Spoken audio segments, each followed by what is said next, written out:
Hey, what's up people? In today's video I'll be showing you how you can change the color of your shirt or the color of any other thing within 2 minutes or less using Adobe Photoshop. And if you're new here, this is Anato Tech and I teach graphics design, Photoshop, UI UX and programming. So please hit on the subscribe button, like the video, and let's go. So I already guessed that you know how to open a Photoshop and then import a picture. So I'm just Control Plus in here to zoom into this beautiful picture of mine that I just took today. So simply all I have to do is I'm going to come here and that's to my layers panel. I've selected the layer. Of course it was a background layer and I unlocked it earlier on, so you can see the picture. This is the original picture with red shirt and then green background. So I'm going to pick up one of the selection tools here. I could have used a lasso or polygonal lasso tool or magnetic, but to make it faster I'm just going to select the quick selection tool, which you can use W, the shortcut W for. So I'm just going to scroll over this shirt. I'm using this selection tool because the red is well pronounced, so the software is easily going to pick up the reds where they are.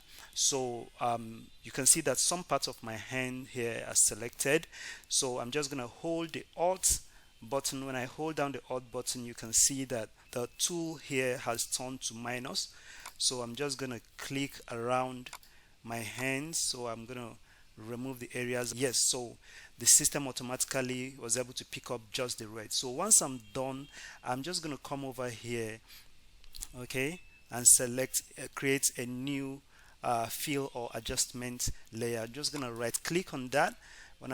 Once I right click on that, I'm going to see hue and saturation. So I'm just going to click on hue and saturation.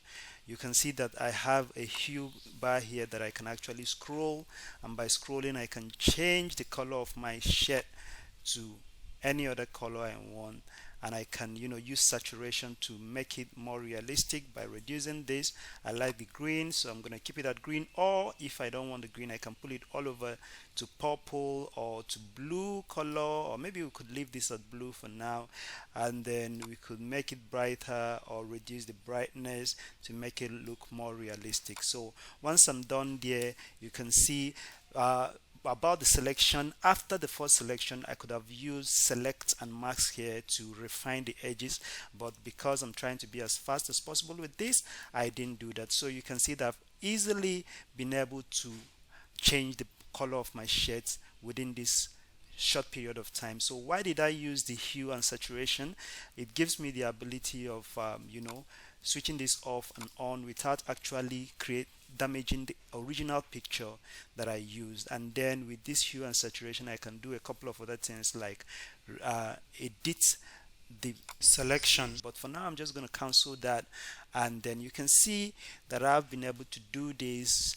Peradventure that I want to change the green background, I can still use the same pattern that I used to select the background and then change it to whatever color I want to do. So I'm just going to leave that. I'm just going to do Control deselect, Control D. For that I'm going to leave you to use that as your practice to try and change your own backgrounds and all. So this is it today. My name is Anato Tech, Anato Ruchi here, and I teach tech stuff including Photoshop and other Adobe products, and then teach graphics design. I teach UI and UX and also software development. So please hit on that subscribe button if you like the video, and drop in the comment below if you have other ways of changing colors of objects that are simpler and faster than this. Thank you for watching.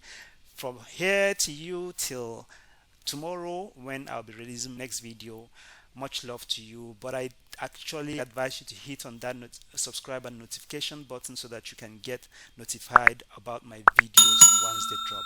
Thank you for watching, and to take care. Peace and one love.